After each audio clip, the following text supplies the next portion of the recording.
li qed jilgħab logħba verament tajba, il-cross tiegħu mbagħad ikun Bjorn Christensen li xxut japor il-ballun jispiċċa barra sabiex fis-19 minuta kellna propju l-plejer Kreuzligrer li jerġa' jikrossja u Imbong ikkonnettja iżda l-ballun mar ftit barra. Imbagħad kellna darba fis-37 minuta azzjoni ta' Marka Paulista meta wara cross ta' Lima kien Bjorn Christensen li bir-ras ra il-ballun imurru ftit barra. F'azzjoni fejn nistgħu ngħidu kellna l-istess Hibernians illi skurjaw il-gowl illi Tom sissa qed itihom pratikament 3 punti temporani kollox jista' jiġri fit-tieni taqsima. Kenna cross tajjeb ta' Marko Sahanek illi sab il-Clayton Fajella illi kien fil-post tajjeb sabiex bir-ras indirizza l-ballun fix-xibka għal 1-0 ir-riżultat li ntwemmet din l-ewwel taqsima. X'qed tistenna f'din it-tieni taqsima, Xavier? Ovvjament li t-tim tal-ħibs jibqa' ovvjament jaddatta l-partita kif rajnieh ftul l-ewwel taqsima, però min-naħa tat-tim ta' St Andrews nistenna anke xi bidla. Anka forsi mill-mod tattiku ta' kif qed jilagħbu qed jaqalgħu wisq ġo fihom tista' tgħid għalkemm forsi kien hemm momenti fejn anka d-difensuri rnexxielhom jiklirjaw il-ballun tat-tim tal-ħibs l-azzjonijiet fl-attakk, però żgur meta ġew biex jattakkaw rajna ftit support lejn il-plejer bin-numru 9 Azjantjano u hekk nistenna li forsi anka f'din it-tieni taqsima il-coach Michael Woods jissogra xi naqra iktar.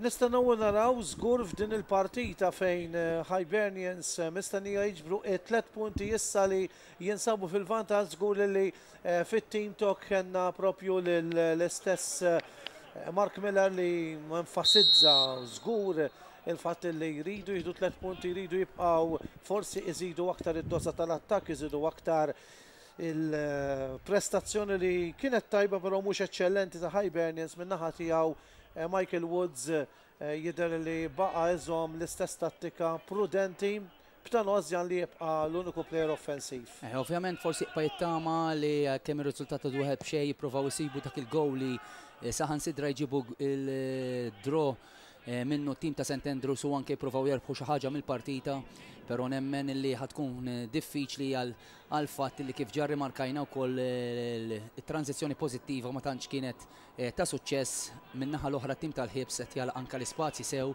fejn mhux biss qed ikunu tajjeb ukoll fil-possess tal-ballun, però meta jitilfu l-ballun it-tranzizzjoni negattiva tagħhom qed jalqu l-ispazji biex bekk ma jagħtu l-ebda ċans lit-tim ta' St Andrews. Iktar u iktar issa li qegħdin bgow minn fuq żgur li ma jridux jittuhom ċans li jidħlu fil-partita anke għal fatt li l-ħibs jekk jirnexxilhom jerbħu din il-partita ovvjament ħajtilu b'27 punt wara r-riżultati tal-bieraħ, speċjalment tat-tim ta' Balzan. Issa nafu li anke ħajfraħ it-transferiment ta' Jannar ukoll u nemmen li t-tim tal-ħibs jekk għandhom iżidu xi ħaġa jridu jżidu xi ħaġa fl-attakk fejn qed naraw wisq skarsi fl-attakk dal-istaġun. L-istaġun li għadda dawn iż-żewġ timi tiltaqgħu 3 darbiet f'kampjonat ta' 3 rounds fejn kellna 3 rebħiet ta' Hibernians. L-ewwel logħba 1-0 jiskurja Jackson Lima fit-tieni konfront 2-1 jiskurjaw Jurgen de Gabriele u Rodolfo Suarez. Fit-tielet konfront 3-1 Lima, Christensen u appuntu Jorginho, il-plejer li llum il-ġurnata m'għadux parti mill-tim ta' Hibernians u għalhekk issa naraw jekk b'xi mod jew ieħor Hibernians irnexxilhomx isibu dak il-plejer provaw isibuh f'Jorge Elias li però fl-opinjoni tiegħi ddiżappunta xi ftit speċjalment fil-partiti fejn ġimoti il-fiduċja u għalhekk Hibernians kellhom isibu aktar il-wens fl-attakk bi plejers kif edna bħal Clayton Fajella top scorer tagħhom b'6 goals. L-istess Jurgen de Gabriele li kif ċennajna mhuwiex jilgħab regolari jgħid fil-fatt fuq il-bank tas sostituti u żgur li xi ħaġa irtok fl-attakk se jkun hemm min-naħa ta' Hibernians f'Jannar li ġej. Eżattament anke kif qed tajjeb inti għalhekk qed naraw diversi players li anke saħansitra l-coach Mark Miller qed jipprovahom fil-fażi offensiva. Anke llum rajna lil il-Limbong hemmhekk li forsi fl-opinjoni tiegħi kienet xi ftit sorpriża bħal meta għandek il-plejer Jurgen De Gabriele, kemm nemmen li Jurgen De Gabriele mhux il-plejer li l-apponta fis-semmek imma huwa aktar plejer illi jinżel jieħu l-ballun jattakk iktar anka l-ispazji, però Imbong huwa l-plejer li qed jipprova jżomm iktar id-difiża ċentrali viċin ta' xulxin saħansitra kemm Sanek kif ukoll Clayton Fajilla ħafna drabi wkoll qed ikunu viċin tiegħu biex bekk iħallu iktar spazji kemm għal Diaz kif ukoll għal Kroos-Ziegler. Hibernians li jippruvaw iżda hawnhekk rajna kif għandna dan il-goal kick min-naħa ta' Hibernians jingħata minn Andrew, anzi minn propju il-goalkeeper Hogg. Rajna dan ix-xut hemmhekk, xut li jispiċċa barra ta' Tanu Azjan. Il-ġimgħa anzi issa meta jerġa' jibda l-logħob Hibernians jkunu impenjati f'partita xi ftit diffiċli kontra Hamrun Spartans fil-Stadium Nazzjonali f'Taqali fis-7 ta' Jannar li jkun ovvjament fl-4 ta' wara nofsinhar sabiex St Andrews ilagħbu wkoll logħba diffiċli għalihom kontra l-leaders tal-kampjonat Balzan fis-Centennial Stadium fis-6 ta' Jannar fis-satej ta' wara nofsinhar għalhekk għal dawn iż-żewġ timijiet li qegħdin jilagħbu bħalissa impenji diffiċilissimi meta tibda il-15 ġurnata ta' dan il-kampjonat. Forsi sa dak iż-żmien nemmen, anzi pjuttost iktar nemmen illi it-tim tal-ħibs jilħaq jissaħħaħ anke fil-pożizzjoni li għadna kif semmejna fl-attakk fejn rimarkajna wkoll anke l-plejer Jorge Elias Dos Santos żgur ma ħallax l-impatt mixtieq u għalhekk propju anke fil-partita tal-lum il-coach Mark Miller kellu jutilizza plejers oħra li anke għalkemm mhux il-pożizzjoni tagħhom hija bħala attakkant imma uża anke tattika differenti biex bekk ukoll jipprova jinfet il dan it-tim ta' St Andrews li jinsab ferm kompatt però xorta għandu wisq in-nuqqasijiet tiegħu li issa speċjalment li sofra l-gow u rrid jagħmel ħafna iktar sforzi jekk irid jerbaħ xi ħaġa mill-partita u nemmen kif ġa semmejt anke fl-ewwel taqsima plejer bħal Aiden Friġġieri għandu bżonn naħseb f'dawn il-momenti ikun inkluż ukoll fil-partita biex bekk ukoll isaħħaħ id-dipartiment tal-attakk il-coach Michael Woods. Iż-żewġ coaches li baqgħu juru fiduċja fl-ewwel 11 jibdew dan il-konfront kif ma kellna l-ebda sostituzzjoni minn naħa u minn oħra. Throw-in huwa għal St Andrews kif niżabu fil-50 minuta logħob minn din il-partita jibqa' l-iskor ta' wieħed xi għal Hibernians kontra St Andrews. Ekku fil-waqt li Robert insegwu wkoll 3 players fuq naħa ta' Hibernians li qajjimhom l-warm-up fil-waqt li funna l-oħra naraw il-Leiden Friġġieri għat-tim ta' St Andrews li wkoll qed jagħmel il-warm-up tiegħu. Mark Miller li jinkollu jgħid il-mbong biex jattakka. Naraw dil-azzjoni hawnhekk ix-xotu jiskurjaw St Andrews kontra x-xerja tal-lob jiskurjaw St Andrews fuq kontra-attakk li ħasat mhux biss lill-difensuri ta' Hibernians iżda anke lilna Hibernians illi ikollhom ibaxxu rashom għal dan il-gow kontra attakk verament tajjeb min-naħa ta' St Andrews u hawnhekk jiskurjaw St Andrews reġgħu wkoll ripetizzjoni naraw eżattament ukoll l-azzjoni li waslet biex bekk il-tim bi flok vjola ġabu l-iskor indaqs ikun Mizael Miranda Gomez illi iġib l-iskor indaqs azzjoni verament tajba dalwaqt ukoll insegwu ripetizzjoni hawnni fil-fatt ikun propju il-plejer Kemar Reid li għati possessa l-ballun l-Mizael Miranda Gomez illi minnar ma għat jaħsiba tefa l-ballun għal l-goalkeeper Andrew Hogg biex bekk ġab l-iskor indaqs.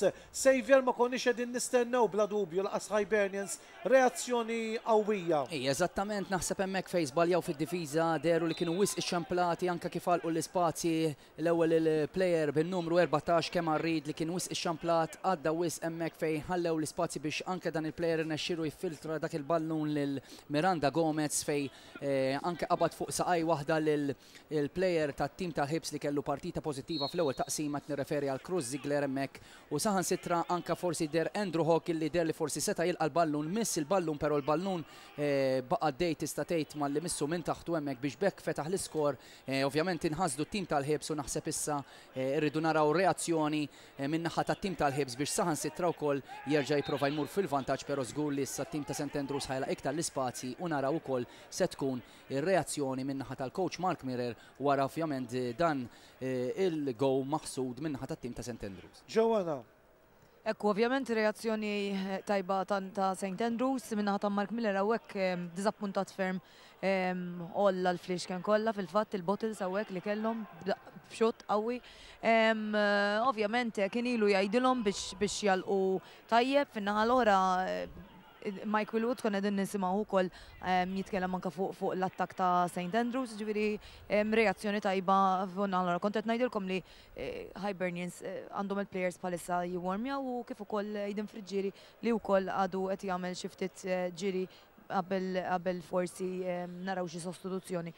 Żgur fuq naħa ta' Hibernians bħalissa mhuwiex kuntent xejn il-coach Mark Miller bil-prestazzjoni li urew sissa fit-tieni taqsima t-tim ta' Hibernians.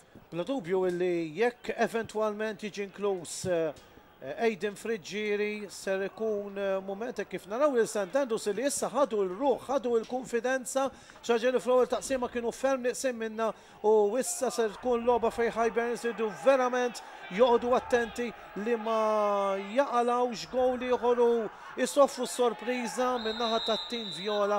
Kont qed ngħid l-inklużjoni li jista' jidħol fiha Aiden Friġġieri tkun ideali sabiex Asjan ikollu aktar player li jista' jgħinu fl-attakk. Nemmen li xorta s-sostituzzjoni ta' Aiden Friġġieri għandha ssir anke f'dan il-moment li forsi t-tim tal-Hibs jinsab xi daqsxejn f'paniku. Maħsud qed naraw forsi anke f'dan il-moment it-tim ta' St. Andrews iktar qed jieħu l-inizjattiva u naħseb tkun ukoll ħafna sostituzzjoni ideali f'dan il-moment illi plejer bħal Aiden Friġġieri jidħol biex bekk ukoll ikun jista' jħarbat anke l-istess difiża tat-tim tal-Hibs ifhimni veru li t-tim tal-Hibs huwa iktar b'saħħtu mit-tim ta' St. Andrews però fl-ewwel taqsima rajnihom kienu wisq prudenti biex bekk ukoll ħafna drabi bdew isofru u t-tim tal-Hibs beda jaddat iktar il-partita. Bil-ftit ta' ħinijiet li rajna f'din it-tieni taqsima meta ħarġu propju iktar mill-qoxra difensiva mill-ewwel u l-ewwel effett tagħhom u saħansitra ġabu forsi dak id-draw mal-ewwel azzjoni.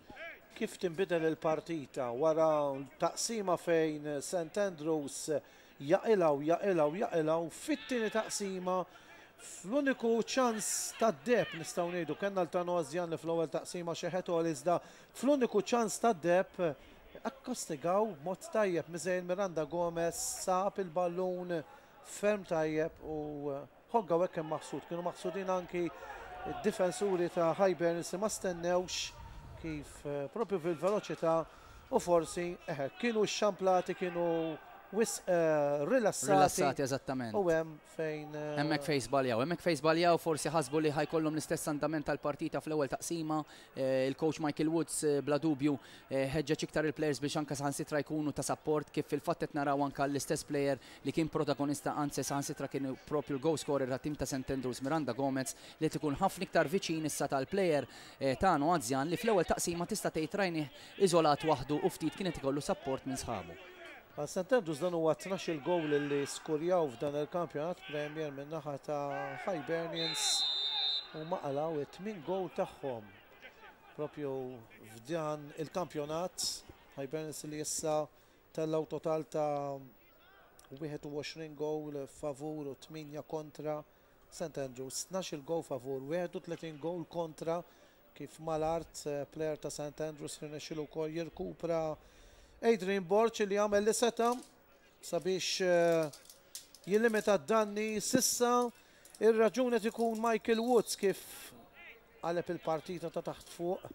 St. Andrews li issa qed ikunu iktar miftuħa jekk forsi fl-ewwel taqsima kellhom il-Tano Asjan li kien jagħt l-iktar plejer avvanzat issa qegħdin naraw illi saħansitra anki l-awtur tal-gol Miranda Gomez jgħat javvanza aktar. Hemmhekk ovvjament turi li tim ta' St. Andrews irid jipprova jieħu xi ħaġa minn din il-partita u kif edna naħseb anke forsi bl-introduzzjoni ta' plejer bħal Aiden Friġġieri li huwa plejer ferm veloċi anke saħansitra għandu karti xilab ukoll il-coach Michael Woods kif semmejna anke fl-ewwel taqsima kemm il-plejer Jacob Walker kif ukoll l-istess attakkant Kevin Atkinson li nemmen li għalkemm forsi ġadna wkoll kemm il-darba li tim tal-Hibs għandu ħafna iktar b'saħħtu mit-tim ta' St. Andrews però ma narax li għandhom għalfejn jkunu daqshekk prudenti tim ta' St. Andrews anke l-fatt li jekk huma għandhom bżonn ħafna li jakkwistaw il-punti.